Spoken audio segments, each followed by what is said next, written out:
네, 여러분 안녕하십니까? 어, 저는 주로 그 주말에 설교를 하는 것은 한 일주일 동안 있었던 것 또는 몇 주 동안에 경험했던 것을 제가 교훈을 삼았던 것들을 가지고 나온 경우가 많이 있습니다. 오늘도 그 내 영혼을 새롭게 하는 방법, 이런 부분을 살펴보려고 합니다. 우리들이 말씀을 듣고 뜨겁고 때로 치료도 되고 하지만 그것이 전부가 아니라고 하는 것을 가면 갈수록 깨닫게 되는 것입니다. 즉 치료도 영적이라고 하는 것입니다.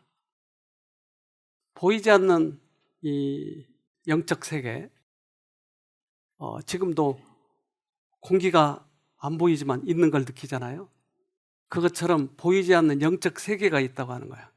이 지상에서의 그런 싸움, 또 보이지 않는 영적 세계에서 싸움, 그런 싸움은 누가 이기느냐, 그리고 그것은 우리들에게 어떻게 나타나느냐 하는 것이죠. 성경에는 그것을 자주 보여줘요. 그런데 이러한 부분에 대해서 설명을 하는 것이 이 은전을 잃어버린 여인에 대해서 설명을 해줍니다. 근데 그 설명을 이렇게 합니다. 누가복음 15장 8절. 어느 여자가 10드라크마가 있는데 하나를 잃으면 등불을 켜고 집을 쓸며 찾도록 부지런히 찾지 아니하겠느냐. 그때는 지참금으로 그 돈을 가지고 와요. 근데 그것을 가지고 있는데 시집을 갈 때 가져왔기 때문에 아주 소중한 거예요. 근데 이걸 잃어버리면 최선을 다해서 찾죠. 9개가 있는데도 하나를 찾고 있는 거예요. 왜 그 동전이 중요하죠? 동전은 얼마든지 새로 가져오면 되잖아요. 돈을 벌면 되잖아요. 근데 왜 그게 중요하냐는 거예요. 대부분 그 동전은 그 통치자의 상이 그려져 있어요. 그래서 그 통치자의 상이 그려져 있는 그 동전은 참으로 중요한 것이죠. 하나님께서 우리들을 당신의 형상을 그려가지고 우리 인간을 만드셨어요. 근데 그 인간이 사단에게 가버렸을 때 하나님께서는 찾고자 최선을 다하시는 거예요. 우리를 찾고자 최선을 다하시는 거예요. 찾아서 어떻게 하려고요? 당신의 형상을 다시 회복시키려고요. 비록 죄의 영향을 받아 오늘날은 훼손되고 희미해졌을지라도 각 영혼에는 그 명각의 흔적이 남아있다. 하나님께서는 그 영혼을 회복시키시고 의와 성결로서 그 위에 당신의 형상을 다시 새기기를 원하신다. 우리를 신체를 회복시키시고 정신을 회복시키신 이유는 다시 당신의 형상을 우리에게 새기시려고. 그래서 그것 때문에 예수님이 돌아가신 거예요. 우리는 몸은 회복됐지만 그 형상이 회복되지 않으면 의미가 없는 거예요. 술을 마신 사람이 술을 끊었어요. 그래서 여기 와서 위장병도 나았어요. 낫게 해준 이유는요? 술을 가서 더 마시라고. 맞아요? 아니요. 그것은 하나님의 형상을 회복하라고. 그것 때문에 예수님이 돌아가신 것이죠. 신체를 회복시키고 정신에 활력을 주며 영혼을 새롭게 할 수 있는 것은 오직 그분의 능력밖에 없다. 네. 그래서 회복시킬 수 있는, 우리의 형상을 회복시킬 수 있는 유일한 방법은 예수님이 십자가에 돌아가셔서 우리를 회복시키시는 것이었어요. 전 2, 3년 전에, 3, 4년 전인가, 잘 기억이 잘 안 나는데, 이제 컴퓨터를 많이 하다 보니까 이 팔목을 잘 못 쓰겠는 거예요. 이게 잘 안 돼, 이게. 그래서 이제 그 마우스를 옛날엔 이렇게 잡는 걸 했지만 요즘에 세워서 버티칼 이걸 구입했어요. 이게 좀 낫더라고요. 근데 병원에 가서 너무 이렇게 쓸 수가 없으니까 요즘은 양손으로 그래서 다 써요. 이제 왼손 제비도 해보는 거예요. 근데 병원에 갔더니 체외 충격파라고 하는 걸 하더라고요. 여러분 해보셨어요? 여기에 팍 충격을 주는 거예요. 근데 이게 마치 뭔가 이렇게 충격이 오는데 이게 전기 감전됐을 때처럼 이게 뭐가 팍 오는 거예요. 그래서 자세히 물어봤더니 이렇게 대답을 해요. 체외에서 환부의 충격파를 전달하여 세포에 의도적 손상을 줌으로써 질병, 흉터 조직을 근본적으로 파괴하고 새로운 혈관의 형성을 촉진하여 성인 인자를 재생시키는 원리입니다. 그러니까 잘못 신경이 놔져 있는 것을 다시 파괴를 시켜서 새로운 신성, 이러한 혈관 또는 신경, 이것을 재생시키기 위한 것이다. 그러니까 상처 난 것을 더 상처를 줘가지고 새롭게 만들고자 하는 것이에요. 그러면 내 안에서 이게 지금 상처가 난 거예요. 근데 또 다시 상처를 줘서 새롭게 정상적으로 놓기 위한 것이다. 근데 예수님께서 가끔 그러한 방법을 사용하신다고 하는 것을 알게 되세요. 즉, 사울이 그가 충실하게 하나님을 믿었지만 그의 가는 길이 잘못되고 있는 거예요. 기만에 빠져서 현혹된 것을 모르고 최선을 다해서 열심으로 하고 있는 거예요. 자기 양심에는 거짓이 없었어요. 열성이었어요. 근데 가는 방향이 잘못된 것이. 즉 예수쟁이를 죽인 거예요. 예수쟁이들을 고문하는 거예요. 근데 자기가 그것이 양심적으로 하고 있다고 생각하는 거예요. 근데 그에게 충격을 줘서 방향을 바꿔놓는 거예요. 즉 예수가 하나님이라고 하는 것이었어요. 그래서 바울이 이것을 깨달을 때 다메섹 도상에서 깨닫죠. 사도행전 9장 5절 대답하되 주여 뉘시오니까 가라사대 나는 내가 핍박하는 예수라. 그래서 이 사울은 그 말씀을 듣고 너무나 충격을 받아요. 즉 예수님을 본 거예요. 그 예수님의 영광이 그에게 강력하게 그 빛이 오니까 눈이 멀어버릴 정도예요. 우리는 때때로 우리가 양심적으로 본성적으로 잘 가고 있다고 하는 그 길을 때로 하나님께서는 충격을 줘서 돌이키게 하고자 하는 방법을 가끔 사용하시는 것이에요. 영혼의 의원이신 그리스도께서는 그 영혼의 결함과 질병을 이해하시며 당신의 피로 사신 영혼들을 치료하는 방법들을 알고 계십니다. 영혼에게 결핍된 것은 주님께서 가장 잘 공급해 주실 수 있습니다. 그래서 주님께서만이 이 방법을 알고 계시는 거예요. 돌이키시는 방법. 우리 쉼터에는 별의별 사람들이 다 와요.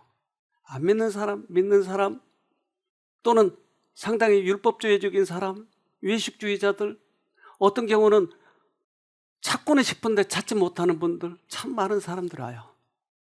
이번에도 그 아들이 쉼터를 통해서 새로운 이 어떤 깨달음을 얻게 된 거예요.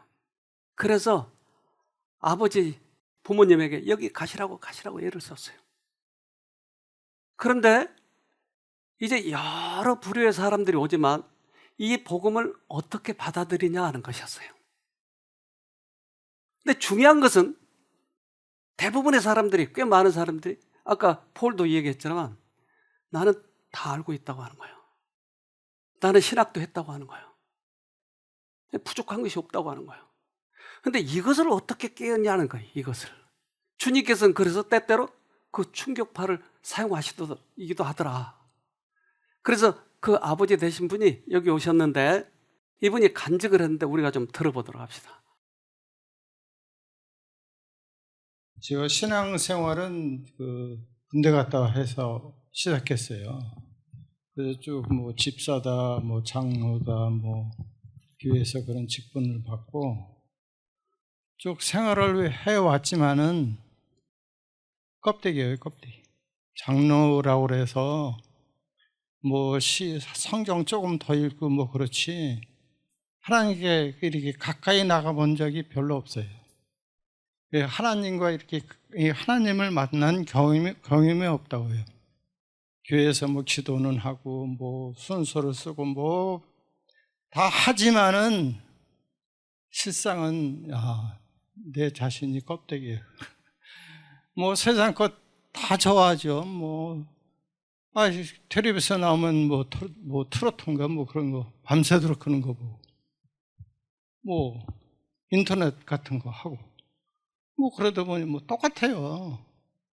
교회는 착실히 가지만 마음속에 하나님을 만난 경험이 전혀 없었던 것 같아요.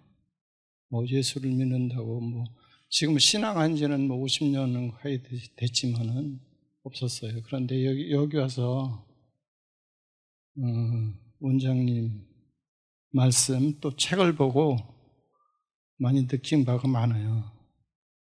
지금이라도 하나님께 나가자. 이곳에 와서 정말 하나님의 깊은 사랑을 깨닫고 가야겠다라고 마음을 먹고 있습니다. 그래서 남은 여생이라도 좀 하나님을 만나고 진실된 삶을 살고 싶어요. 예, 그렇습니다. 여러분은 어떻게 생각하십니까? 이렇게 고백한 거와 나는 신앙을 잘하고 있다고 생각하는 거와 누가 더 정직하고 훌륭하다고 생각합니까? 그래서 저는 상당히 긍정적으로 보고 있어요. 자기에게 하나님께서 말씀하신 이 충격을 지금 겸허하게 받아들이고 있다고 하는 거예요. 그러면 가능성이 있는 거예요. 근데 그렇지 않았을 때는 주님께서 그 영혼 깊숙이 만지지를 못하는 거예요. 내가 어느 쪽에 서 있느냐 하는 것이. 근데 하나님의 말씀으로 마음이 열어져 있고 거기에 지금 받아들이고자 하는 마음이 있는 사람들에게는 하나님께서 말씀으로 임하시는 거예요. 히브리서 4장 12절 하나님의 말씀은 살아있고 힘이 있어서 어떤 양날칼보다도 더 날카롭습니다. 그래서 사람 속을 꿰뚫고 혼과 영을 갈라내고 관절과 골수를 갈라놓기까지 하며 마음에 품은 생각과 의도를 밝혀냅니다. 그래서 마음문을 열었을 때 하나님께서 이 수술을 하는 거예요. 영혼을 수술하는 거예요. 몸을 수술한 게 아니고 영혼을 수술하는 거예요.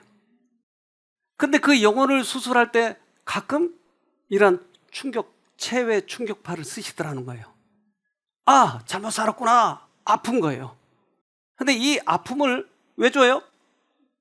싸매주기 위해서. 상처를 주신 이유는 싸매기 위해서. 근데 이것을 튕겨버리면 그 다음 작업이 안 이루어지는 거예요. 예수님께서는 이 성경 속에서 계속 그 방법을 사용하시는 분이 많아요. 예를 들면 사마리아 여인이에요. 사마리아 여인에게 가가지고 물을 달라고 하는 거예요.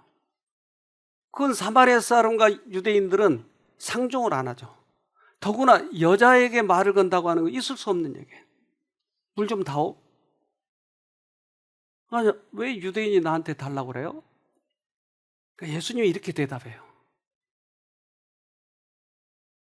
요한복음 4장 10절 예수께서 대답하여 가라사대 내가 만일 하나님의 선물과 또 내게 물 좀 달라 하는 이가 누구인 줄 알았더라면 내가 그에게 구하였을 것이요 그가 생수를 내게 주었으리라. 나는 너에게 신체적으로 갈증을 해결하려고 너에게 달라고 그랬어. 근데 나는 영적인 생수를 가지고 있기 때문에 너에게 줄 수 있어. 그러니까 지금 우리가 보이는 이러한 물을 예수님께서는 영적인 물을 거기에 대입시켜서 비유로 설명하고 있는 거예요. 영적인 부분은 예수님만 해결할 수 있는 것이죠. 그래서 꽤 많은 사람들이 육체의 병을 고치러 왔지만 진정한 최고의 치료는 영적인 치료인 것이에요.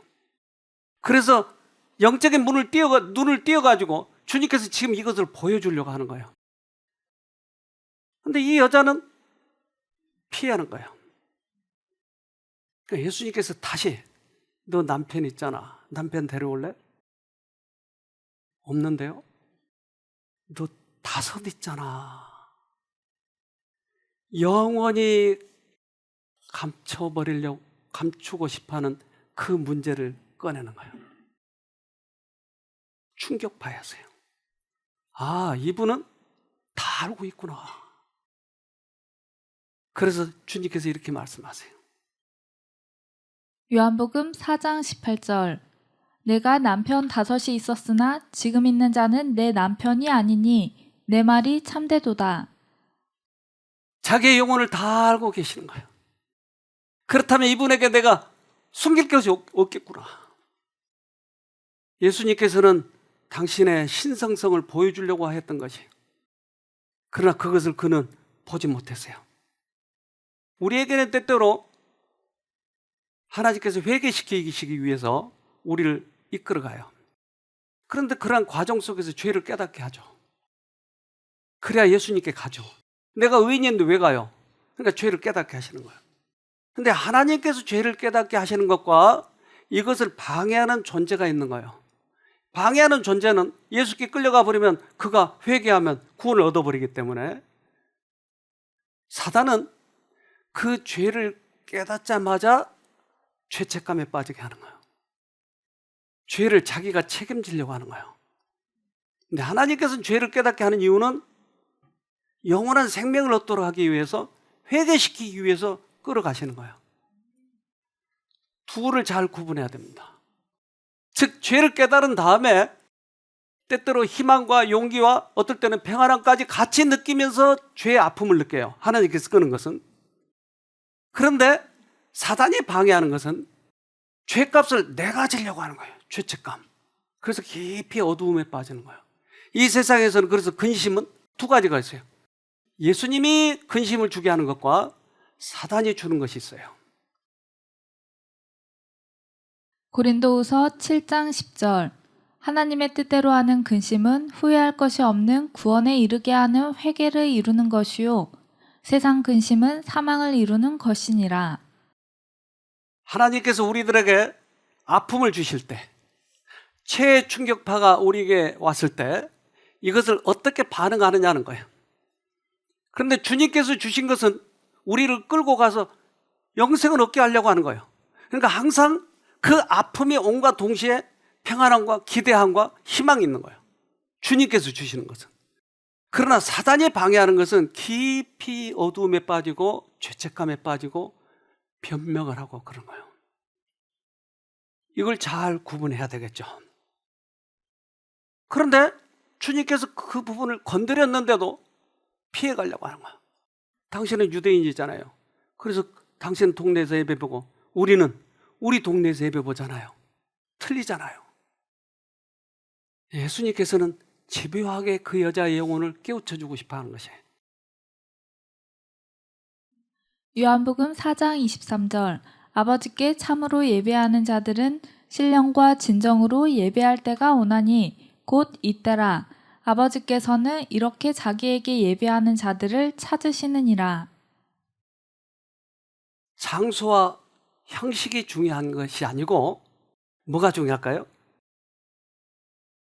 어떤 정신으로 예배를 보느냐는 거예요.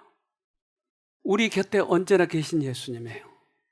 그 예수님께 어떤 정신으로 예배를 드리냐는 거예요.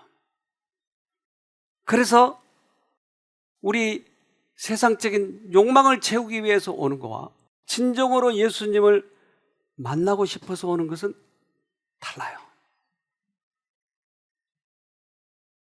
그래서 이 여자는 모든 것을 알고 계시고 또한 우리들의 영혼까지도 살펴보고 계시는 그분이 혹시 이분이 메시아가 아닐까?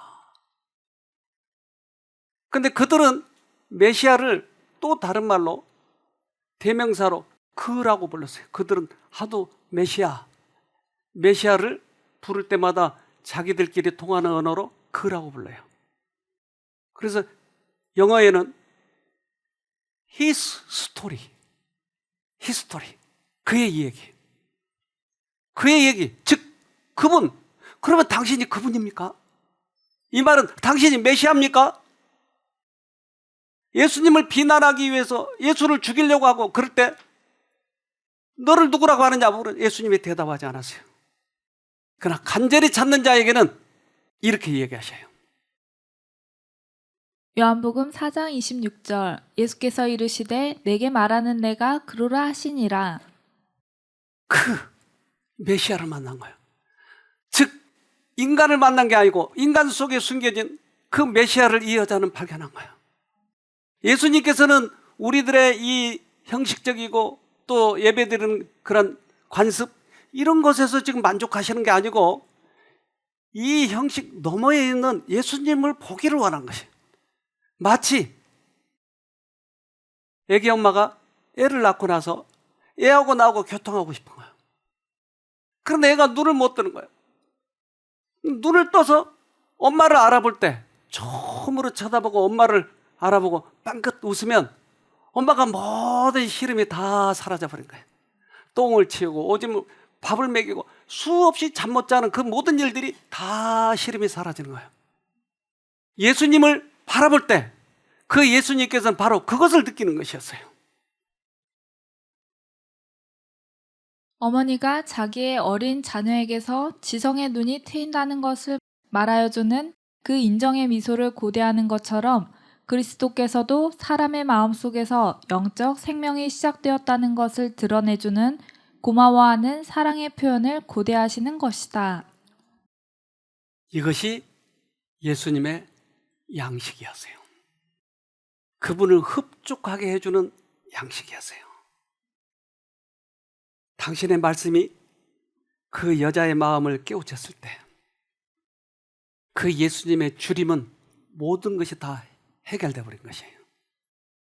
요한복음 4장 34절 예수께서 이르시되 나의 양식은 나를 보내신 이의 뜻을 행하며 그의 일을 온전히 이루는 이것이니라. 그분은 주림이 다 채워졌어요. 우리에게 그렇게 주시고자 하시는 거예요. 우리의 눈이 뜨여져서 그 영적인 것을 보게 되면 우리가 때때로 암이 회복이 되고 때때로 정신병이 회복이 되고 했을 때 거기서 만족한 게 아니고 나를 회복시켜 주신 그분을 만났을 때 예수님의 주림이 해결된다라고 하는 거예요. 우리는 궁극적인 목적으로 그 싸움을 싸우고 있는 거예요. 베드로는 아주 단점이 많은 사람이었어요. 그 베드로를 만나서 어떻게 회복시키는 건지를 우리가 보면은 패턴이 비슷해요. 대담하고 잘 다투고 자신감이 넘치며 지각이나 행동이 예민하고 금방 복수하고 금방 용서하는 성질을 가진 베드로는 때때로 잘못을 거듭하여 견책을 받았다. 예수님께서는 특별한 사랑과 인내를 가지고 이 성급한 제자를 다루심으로 그의 자만심을 견제하고 그에게 겸손과 순종과 신뢰를 가르치고자 노력하셨다. 그는 교만했어요. 그런데 복수하고 그래서 계속 잘못해도 예수님께서는 그것을 참아주고 가끔씩 견책을 하시고 결정적인 경험이 있었는데 그것은 예수님이 이제 조금 있으면 십자가에 달리시러 가시는 거예요. 내가 죽은 다음에 3일 후에 부활할 거야. 예수님, 내가 칼도 있고 망치도 잘 써요. 그런 일이 절대 없을 것입니다. 그리고 예수님이 이제 끌려가시는데 아까 그렇게 용감했던 베드로는 겁이 난 거예요. 나 예수하고 친하다고 하는 것을 알게 되면 날 잡아갈 텐데 그래서 멀찍이 따라가는 거예요. 근데 마침 대제사장 그 마당에 풀이 펴져 있었어요. 모닥풀이. 그 종들이 이 베드로를 보고 너 예수 패잖아. 나 예수 모르는데. 아니 예수하고 다닌 거 봤는데 나 잘 모른다고. 아니 내가 확실히 봤어. 나 그놈 몰라. 그때 달기 2번 오는 거예요. 그때 끌려가시던 예수님이 베드로하고 눈이 마주친 거예요. 베드로가 얼마나 수치스러웠을까요? 내가 그렇게 쫓아다녔던 그 예수님을 내가 그놈이라고 저주해버린 거예요. 그런데 예수의 눈을 보니까 인자하신 눈인 거예요. 아니, 너 죽어 그럴 줄 알았더니 인자하신 눈으로 쳐다본 거예요. 베드로는 큰 충격을 받은 거예요. 이제 그의 마음 문이 열리기 시작한 거예요. 이때 베드로가 밖으로 나와 통곡하여 울었다라고 얘기해요, 성경은. 이제 베드로는 예수가 죽었으니까 이제까지는 따라다닌 것이 자기 직업이었는데 이제 직업이 없어진 거예요. 그럼 어디로 가야 돼요? 배 타러 가야죠. 어부니까. 근데 예수님이 거기 오신 거예요. 그때 베드로는 배에서 뛰어내려와서 예수님에게 가요. 근데 이제 이 충격파를 받은 사람들이 대부분 그 자기 치부가 드러나면 변명하거나 도망가려고 하거나 저항하려고 하면 그 다음에 예수의 능력이 오지 않아요. 그런데 그것을 받아들이고자 하는 사람에게 자기 자신을 다 포기해버리는 그 과정 속에서 예수님이 오셔서 말씀하세요. 요거 잘 기억해 놓으세요.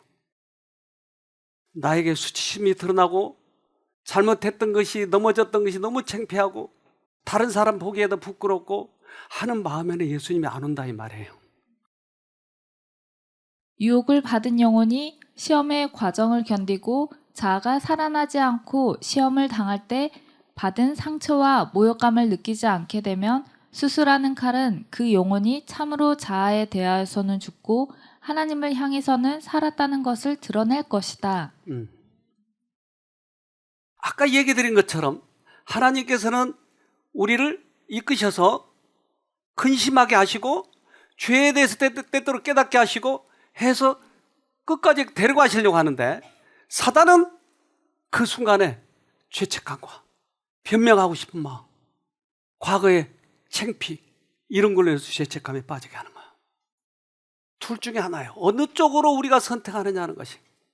그래서 지난번에 여기 오신 분이 그 사모님이었어요.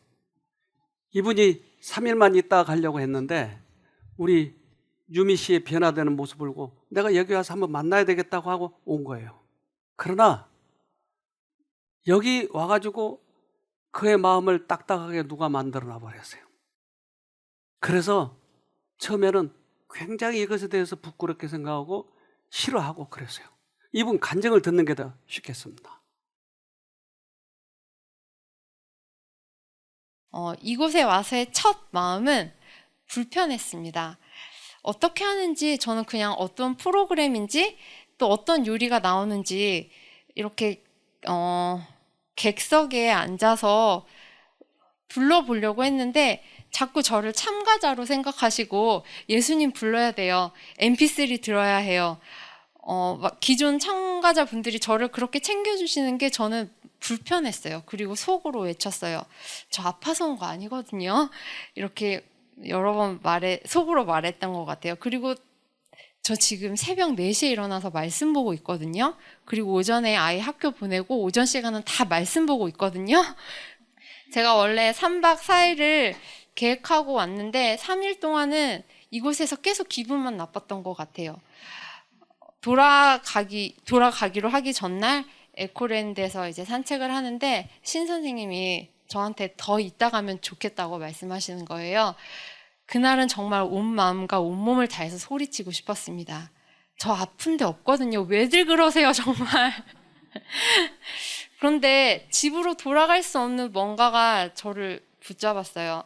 혹 내가 지금 너무 심각한 상태인데 지금 나만 모르고 있는 건 아닌가? 나만 못 보고 있는 건 아닌가? 그런 생각이 들어서 갈 수도 없고 안 갈 수도 없고 정말 마음이 너무너무 불편하고 무거웠습니다. 그런데 그날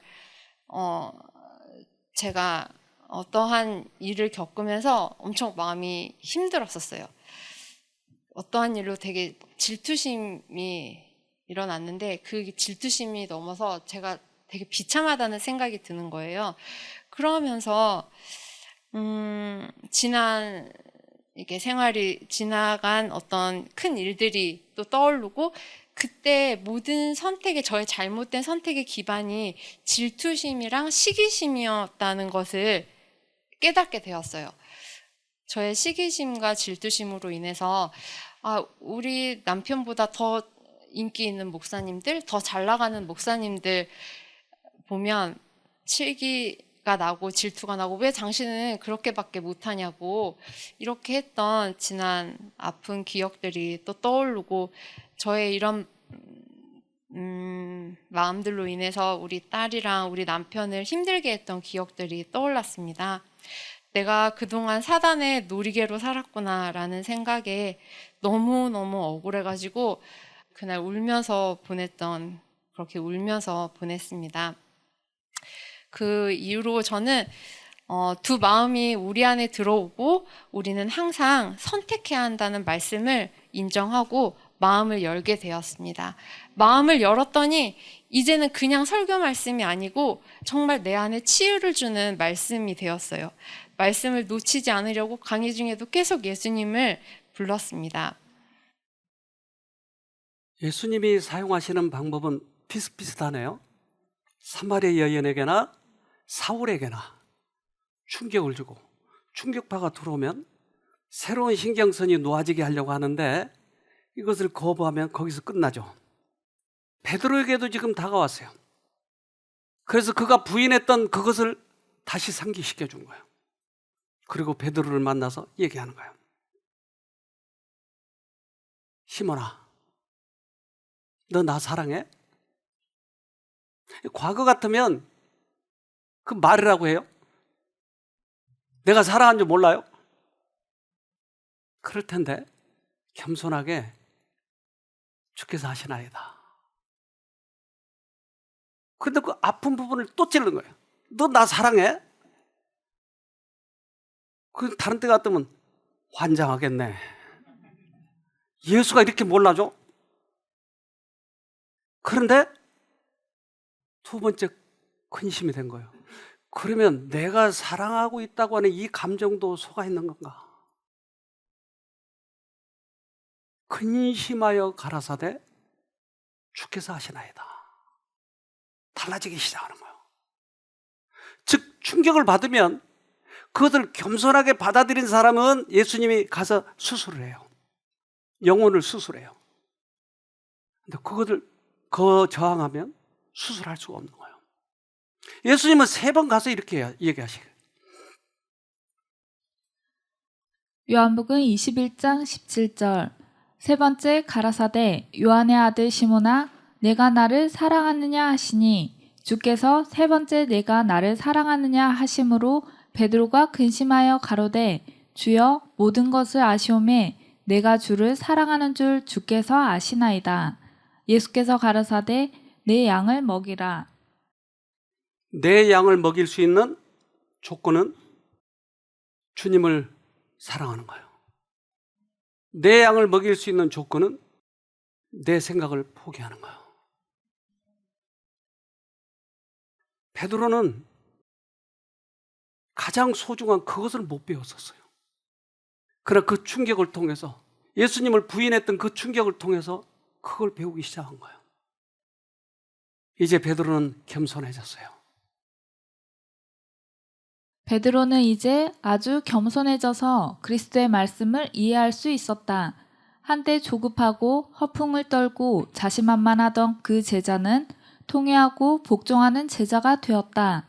그는 이제 그가 부인하였던 주님을 참으로 따르는 사람이 되었다. 그 전에 말씀을 이해하지 못했다고요? 다 알아들었죠. 그러나 영혼 속 깊은 곳에서 이해를 못한 것이, 그는 새 사람이 되지 않았어요. 그러나 그가 그 충격에 자신을 바쳤을 때 예수님은 영혼을 수술하기 시작한 거예요. 겸손해졌어요. 우린 정말 참으로 중요한 이 교훈을 배워야 되죠. 회복하는 일은 악의 근원에까지 미치지 않으면 결코 철저한 회복 작업이 될 수가 없다. 반복해서 새로 나온 가지가 잘려지지만 쓴 뿌리가 남아 싹이 나서 많은 사람을 더럽힌다. 죄가 숨어있는 그 밑바닥에까지 내려가 하나님의 임재하시는 빛 가운데서 도덕적 감각은 심판을 받고 또 받아야 한다. 매일의 생활은 그 작업이 순수한 것인지 아닌지를 증거한다. 그 깊은 데 가서 결국 뽑아야 되는데 잘리고 나면 또 다시 나오고 또 다시.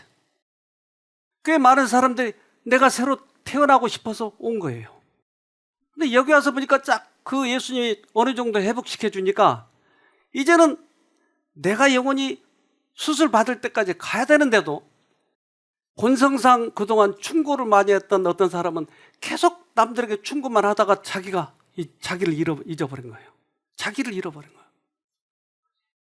내가 끝까지 주님을 붙들고 가서야 그 영혼이 수술을 받을 텐데 조금 좋아지니까 또 다시 과거의 습성이 나와버리고 마는 거예요.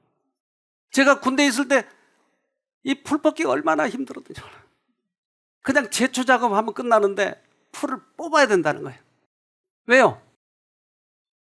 뽑아야 뿌리채 뽑아야 되니까. 예수님께서는 우리의 그 악의 근원을 뽑기를 원하시는 거예요. 내가 맛을 봤으면 거기까지 나의 문을 열어줘야 되는 거예요. 영혼의 문을. 샴페인을 빨리 터뜨리면 안 된다고 하는 것이에요. 무릎을 빨리 일으키면 안 된다고 하는 것이에요. 그 영혼 깊숙한 곳을 수술했을 때 우리는 전혀 다른 사람이 된다고 하는 것이죠. 베드로는 그가 창피를 당하던 그 고통스러운 장면을 결코 잊지 못하였다. 그는 그가 주님을 부인한 것을 잊지 않았다. 고통스럽게도 이 실수 많은 제자에게는 모든 것이 현실이었다. 그의 죄에 대한 슬픔은 그가 주님을 부인한 것만큼이나 강렬한 것이었다. 그가 회심한 후에 그는 옛날의 태도와 정신으로 호언장담을 하지 않았다. 그 수술을 받은 사람은 옛날처럼 그렇게 하지 않는다고 하네요. 호언장담하지 않고 과거의 잘못들을 반복하지 않고 그의 본성을 통해서 다른 사람을 찌르지 않고 수술을 받은 사람은 그래서 우리는 좀 좋아지면 떠나버렸기 때문에 거기에서 끝나고 마는 거예요. 그러나 영혼의 깊은 곳을 수술할 수 있는 분, 그분께 나를 완전히 맡겨야 되겠죠. 영혼을 다루는 충실한 의원은 깊이 수술하여 다시는 악창이 재발하여 터지는 일이 없게 할 것이다. 견책이 있은 후에 회개와 자복이 따르게 되며 하나님께서는 너그러이 용서하시고 싸매어 주실 것이다. 주님께서는 죄를 자복하였을 때 언제나 용서하신다. 용서, 죄사함, 이것은 우리들의 영혼을 수술하는 것이에요. 그것을 받는다고 하는 것은. 그래서 때때로 우리들의 죄가 드러나고 수치가 생기고 아픔이 있고 다른 사람에게 창피하고 할 때 잘 인내하고 그 주님을 끝까지 붙잡으면 그때는 고통스럽지만 수술하고 난 다음에 얼마나 우리가 기쁨이 있는지 몰라요. 히브리서 12장 11절로 13절. 무릇 징계가 당시에는 즐거워 보이지 않고 슬퍼 보이나 후에 그로 말미암아 연달한 자에게는 의의 평강한 열매를 맺나니 그러므로 피곤한 손과 연약한 무릎을 일으켜 세우고 너희 발을 위하여 곧은 길을 만들어 저는 다리로 하여금 어그러지지 않고 고침을 받게 하라. 혹시 우리가 이 수술받은 과정이라면 힘들지만 참으세요. 쩔룩거리지만 조금만 더 참으세요. 그럼 주님께서 세워주시겠다고 하는 거예요. 아까 그 사모님이 처음에 그렇게 힘들었어요. 그래서 다른 사모님을 붙여서 이 얘기를 좀 나눠보라고 그랬어요. 모든 게 싫은 거예요.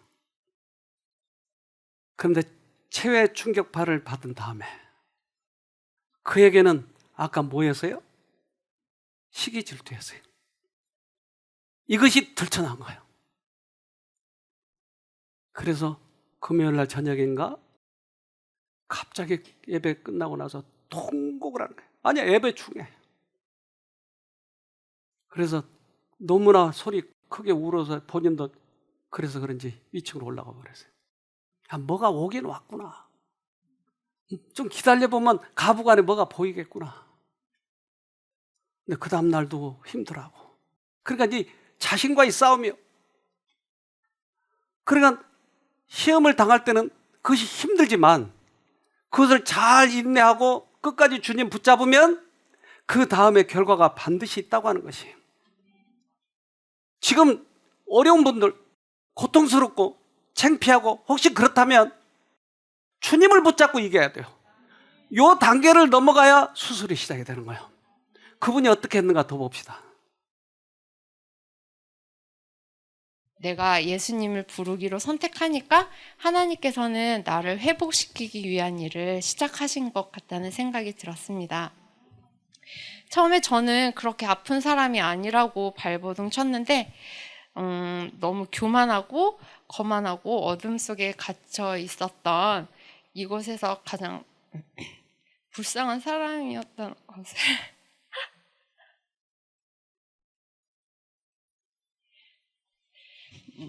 불쌍한 사람이었다는 것을 깨닫게 되었어요.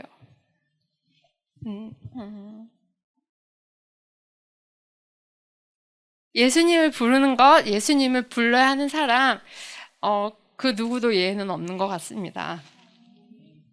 우리는 한순간도 예수님 없이는 사단의 생각을 받아들이고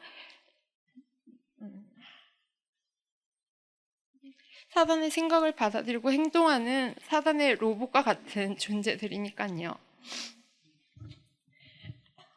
이것이 예수님을 부르는 것, 예수님 음성에 귀를 기울이는 것, 이것이 하나님과의 동행이고 이것이 믿음으로 말미암는 의라는 추상적이었던 개념이 이제 구체적으로 이해하게 되었습니다. 이건 성령님의 도우심인 것 같습니다. 저도 새벽 3시 반이 되면 어김없이 눈이 떠지고 이렇게 3시 반에 일어나서 하나님의 말씀을 읽고 새벽부터 그렇게 말씀으로 충전되고 사람들을 위해서 막 봉사하는 게 하나님이 기뻐하시는, 하나님이 시키시는 일이라고 생각을 했거든요. 그래서 저를 쉬지도 못하고 나를 신앙이라는 짐을 지고 그렇게 고되게 살았던 것 같아요. 그래서 예수님을 사랑의 예수님, 나를 쉬게 하시는 예수님으로 믿고 있는 게 아니라 나를 일하게 하고 나를 고통을 주는 예수님으로 믿고 있었던 것 같다는 것을 제가 깨닫게 되었어요. 저를 이렇게 무지하고 또 어둠에 갇혀있는 저를 이곳에 불러주시고 진짜 참 사랑을 깨닫게 해주신 하나님께 감사를 드립니다. 만약 그때 가버렸다면 이 수술은 어떻게 됐을까요? 딱딱하게 굳어가겠죠?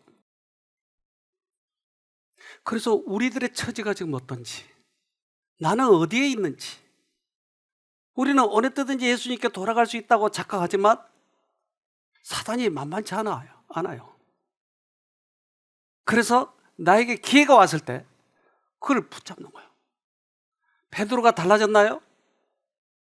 베드로에게 능력이 임했어요. 그 뒤로부터. 사도행전 5장 15절 심지어 병든 사람을 메고 거리에 나가 침대와 요 위에 뉘우고 베드로가 지날 때 혹 그 그림자라도 네게 덮일까 바라고. 이 경험을 한 사람들에게는 주님께서 능력을 베풀어 주신 거예요. 베드로가 지나가기만 해도 거기다 그림자라도 닿기로 원하는 것이 능력이 생겼으니까. 하나님께서는 우리들에게 갈급하게 만드셔요. 사슴이 갈급한 것처럼. 왜요? 시냇물을 찾아야 되니까. 그래서 빨리 회복돼야 되니까. 원수가 지금 쫓아오고 있어요. 시냇물에 가서 빨리 씻고 도망가야 되는 거예요. 원수들이 지금 쫓아오고 있는 거예요. 도망가야 돼요. 물로 도망가야 돼요. 생수로 도망가야 되는 것이에요. 시편 42편 1절 하나님이여 사슴이 시냇물을 찾기에 갈급한 같이 내 영혼이 주를 찾기에 갈급하니이다. 저는 컴퓨터를 하면서 참 어려운 게 있는데 그것은 이 그림을 가지고 만드는 거예요. 포토샵. 근데 이것을 우리 신정희 선생님이 그걸 좀 잘하더라고요. 뭐 아주 잘한 건 아니고 좀 해요. 근데 옆에서 보고 있으면 이해가 안 돼요. 왜 이해가 안 되지? 똑같은 머리를 가지고 있는데 저 사람은 하는데 왜 나는 도대체 이해가 안 되지? 그래서 혼자 가서 인터넷 보고 연구를 해봤어요. 왜 이게 이렇게 어려울까? 그랬더니 포토샵은 이렇게 세 층이 있더라고요. 근데 이걸 레이어라고 그러더라고요. 그래서 이걸 맨 밑바닥에다가 그 배경 그림을 그리고 그 위에 층에다 또 그리고 또 그 위에다 그려서 그 색칠한 것처럼 이렇게 되더라고요. 그러니까 지금도 잘 못하지만 그 이치는 배웠어요. 그러니까 그 맨 밑바닥에 이 배경에 그림을 그려야 되는데 그 위에 것 때문에 안 그려지는 거예요. 아무리 해도. 그러니까 위에 것을 그리고 있는 신쌤 거를 보면 도대체 이해가 안 돼요. 어떻게 저렇게 바뀌지? 어떻게 바뀌지? 층이 다른 거예요.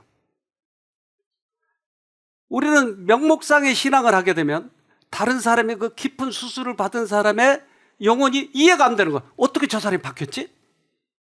이해가 안 돼요. 그러나 영혼의 수술을 받아본 사람은 그게 이해가 되는 것이에요. 명목상으로 진리를 받아들이는 것도 어떤 범위 내에서는 좋은 점이 있고 우리의 신앙에 대한 이유를 제시하는 능력도 훌륭한 소양이기는 하나 만약 진리가 이보다 더 깊이 영혼을 파고들지 않으면 그 영혼은 결코 구원함을 받지 못한다. 아, 그래요.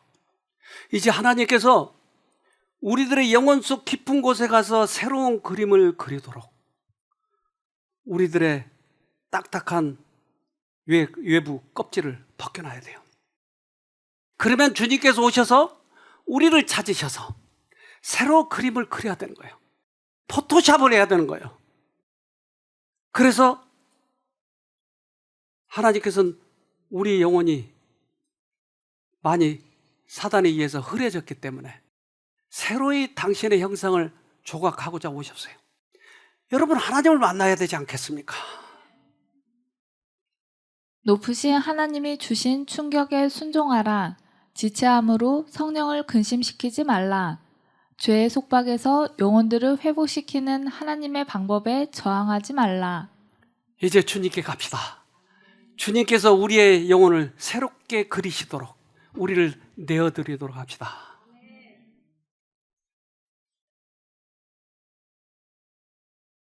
하늘에 계신 고마우신 아버지, 우리 믿음의 선배들의 그런 발걸음을 통해서 우리가 어떻게 주님께 가야 될지, 우리 영혼의 수술을 어떻게 받아야 될지, 그들이 어떻게 해서 승리했는지를 가르쳐 주셔서 감사합니다. 그동안 막연히 그렇게 신앙생활을 해왔을지 모르지만 이제 주님께 정직할 수 있도록 도와주시옵소서. 우리의 영혼을 새롭게 하시려고 하시는 당신의 그 사랑과 은혜를 느끼도록 도와주시옵소서. 너무나 쉽게 얕은 물에 가서 만족하지 말고 깊은 물을 찾아가서 그 생수를 마시도록 도와주시옵소서. 주님이 오실 날이 멀지 않기에 우리를 갈급하게 하시고 또 때에 따라서 충격적이게 하시고, 그래서 주님이 우리를 소유하시려고 하시지 않습니까? 부디 우리를 내어드리도록 해주셔서 가장 확실하게 구원을 이루어가는 저희가 되도록 도와주시옵소서. 이제 개인적으로 주님을 만날 수 있도록 해주시옵소서. 이건 단체적으로 잘 안 되는 것을 알았습니다.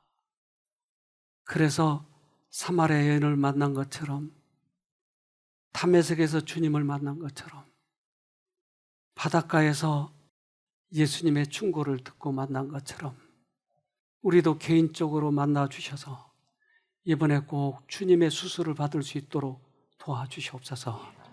우리를 죄에서 구원하신 예수님 이름으로 기도합니다. 아멘.